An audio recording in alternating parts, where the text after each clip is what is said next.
Kalau situasi politik berubah, maka proses atau mekanisme yang sulit bisa berubah jadi mudah.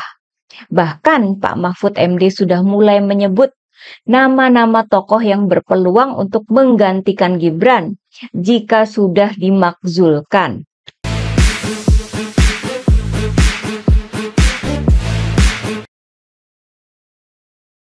Ada teman saya mengatakan, aku tuh Mas, itu pernah dapat tugas mengajari Gibran itu untuk bisa pidato selama 2 tahun. Berhasil? Agak. Oh, ini menarik. Berarti ada temannya Prof. Ikra yang pernah mendapat tugas mengajari Gibran untuk pidato. Itu waktu masih jadi bupati apa wali kota? Waktu dia jadi wali kota. Tapi nggak berhasil itu. Nggak berhasil. Berarti kalau begitu memang Gibran ini standar IQ di bawah kira-kira. Saya nggak mengatakan demikian ya, tapi kenyataan lah. Fakta ya? Ya, kalau saya lihat itu. Makanya kemudian saya jadi bertanya-tanya, jangan-jangan apa yang dikatakan oleh teman-teman ya, bahwa dia itu jangan-jangan tidak lulus SMA dan sebagainya, itu juga perlu dibuktikan ya. Hai teman-teman, jumpa lagi dengan saya, Nina Nur. Video tadi mulai ramai beredar di media sosial ya.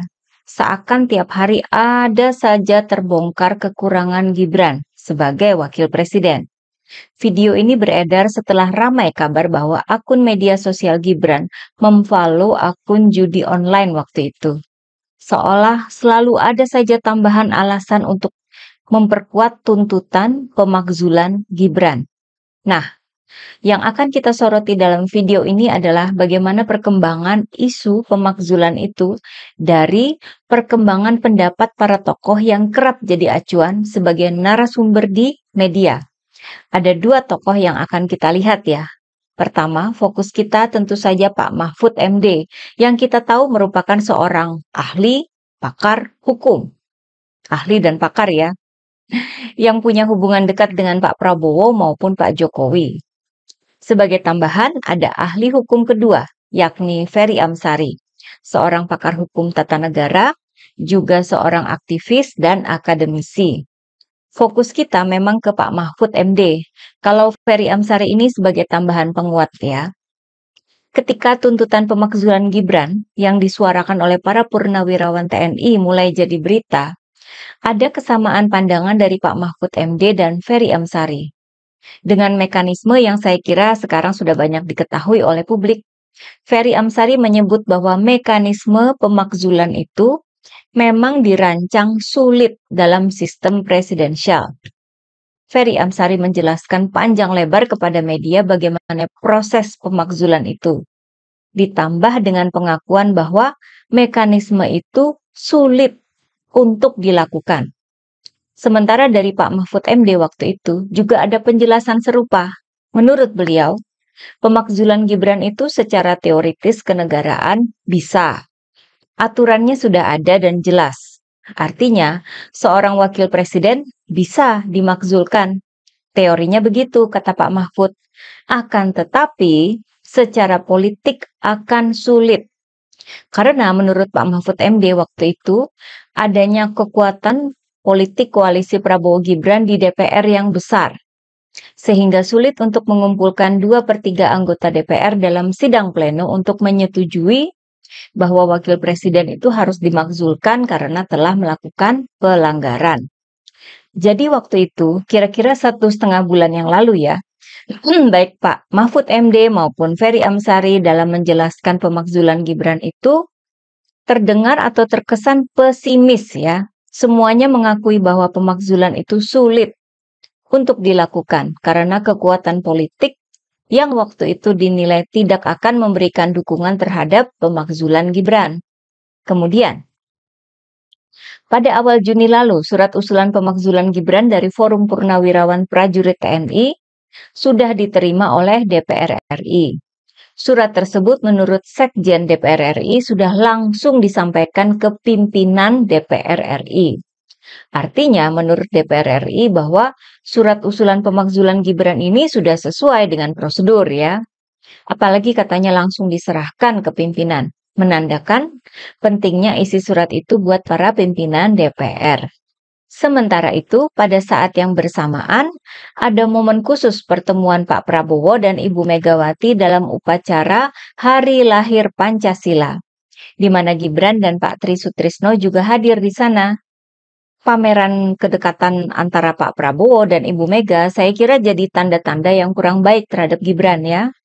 Setidaknya bikin Gibran dan Jokowi bertanya-tanya dan menduga-duga, apa ini maksudnya Pak Prabowo? Orang itu kalau sudah punya salah pasti pikirannya negatif melulu ya. Gibran juga terlihat agak kikuk dalam acara itu. Dia kelihatan gak siap menghadapi manuver politik sebesar itu. Mana bapaknya gak hadir kan? Nah, juga pada saat yang hampir bersamaan, publik dihebohkan dengan akun medsos Gibran yang ketahuan memfollow akun judi online. Saking berbahayanya, jika isu ini dibiarkan liar berkembang di depan publik, sampai pihak Sekretariat Wakil Presiden turun tangan memberikan penjelasan. Ketakutan Gibran pun terbukti ya. Roy Suryo kemudian menyebut soal judi online sebagai bagian dari dosa-dosa atau alasan pemakzulan Gibran. Ketambahan lagi nih ya, mana judi online itu memang menakutkan ya buat masyarakat kan. Kok bisa akun medsos Wakil Presiden memfollow akun judol? Setelah heboh soal akun judi online ini, baru kemudian terasa ada perubahan kondisi atau situasi. Kita kembali ke Pak Mahfud ya. Pak Mahfud masuk berita lagi waktu itu. Pendapat beliau banyak dikutip di berbagai media. Pertama, bahwa Pak Mahfud menyebut usulan pemakzulan Gibran dari para purnawirawan TNI itu sah, kuat, dan elegan. Sah menurut konstitusi, argumentasi hukumnya kuat, mengacu pada 5 alasan konstitusional untuk pemakzulan. Salah satunya melakukan perbuatan tercela. Alasan perbuatan tercela ini bersifat fleksibel dan sangat dipengaruhi oleh penilaian politik serta situasi sosial. Pak Mahfud memberikan contoh pemakzulan Perdana Menteri Thailand hanya karena ikut lomba masak dan menang. Dia dimakzulkan karena dianggap merendahkan martabat jabatannya. Sedangkan elegan menurut Pak Mahfud itu dinilai dari usulan pemakzulan itu tidak secara sembunyi-sembunyi dengan kasak-kusuk yang tidak sehat, melainkan dinyatakan secara resmi. Jadi sah, kuat, dan elegan ya. Pak Mahfud seakan membuka jendela baru untuk pemakzulan Gibran, bahwa alasan pemakzulan itu bisa didapatkan dengan mudah. Misalnya perbuatan tercela yang sangat dipengaruhi oleh unsur politik dan situasi sosial. Nah, itu kan sangat luas ya pengertiannya. Bahkan Pak Mahfud juga merinci apa saja yang bisa menyeret Gibran untuk dimakzulkan. Pertama, jika bisa dibuktikan bahwa Gibran terkait kasus dugaan korupsi keluarga Jokowi. Kedua, terkait pelanggaran etika pencalonan Gibran sebagai wakil presiden di MK. Ketiga, jika terbukti bahwa akun Fufu Fafa adalah milik Gibran. Kali ini Pak Mahfud tidak terkesan pesimis lagi. Beliau mengingatkan bahwa hukum itu produk politik. Kalau situasi politik berubah, maka proses atau mekanisme yang sulit bisa berubah jadi mudah. Bahkan Pak Mahfud MD sudah mulai menyebut nama-nama tokoh yang berpeluang untuk menggantikan Gibran jika sudah dimakzulkan. Nama-nama yang disebut Pak Mahfud itu adalah Agus Harimurti Yudhoyono atau AHY sebagai sosok pengganti dari koalisi pendukung pemerintah. Kemudian jika Pak Prabowo menginginkan sosok dari luar koalisi, itu bisa saja Mbak Puan Maharani atau Ganjar Pranowo, ataupun bahkan bisa saja Anies Baswedan. Namun peluang Anies itu sangat kecil karena belum punya partai politik katanya. Kalau sudah menyebut nama-nama yang berpeluang menggantikan Gibran, nggak salah kan kalau saya bilang bahwa Pak Mahfud terdengar sangat optimis dibandingkan dengan 1,5 bulan yang lalu ketika pandangan beliau terkesan pesimis. Sama saja dengan Ferry Amsari ya, saya juga merasakan perubahan ketika Ferry Amsari ini memberikan pendapatnya dalam sebuah acara televisi terkait pemakzulan Gibran. Ferry menyebut bahwa dirinya adalah salah satu yang menyarankan agar para purnawirawan TNI itu membawa usulan pemakzulan Gibran ke DPR daripada ke Presiden, karena memang prosesnya itu ada di parlemen. Jika diproses di DPR, maka surat usulan itu terbukti berpengaruh. Dan kita ketahui bahwa DPR memang memperlihatkan niat untuk membicarakan usulan itu. Itu kan artinya sudah mulai diproses, ya nggak sih? Ferry juga mengingatkan bahwa soal pelanggaran etika oleh Paman Gibran di MK itu belum pernah diungkap atau dibicarakan di DPR RI. Artinya DPR memang punya alasan untuk membahas usulan pemakzulan Gibran ini. Kurang lebih seperti Pak Mahfud MD ya, ada kesan optimis dengan peluang-peluang baru. Nggak hanya sampai di situ ya, ada lagi pendapat Pak Mahfud yang paling baru yang disampaikan dalam podcast milik Deddy Sitorus, politisi PDIP, 3 hari yang lalu. Di mana Pak Mahfud membongkar cara cepat untuk memakzulkan Gibran.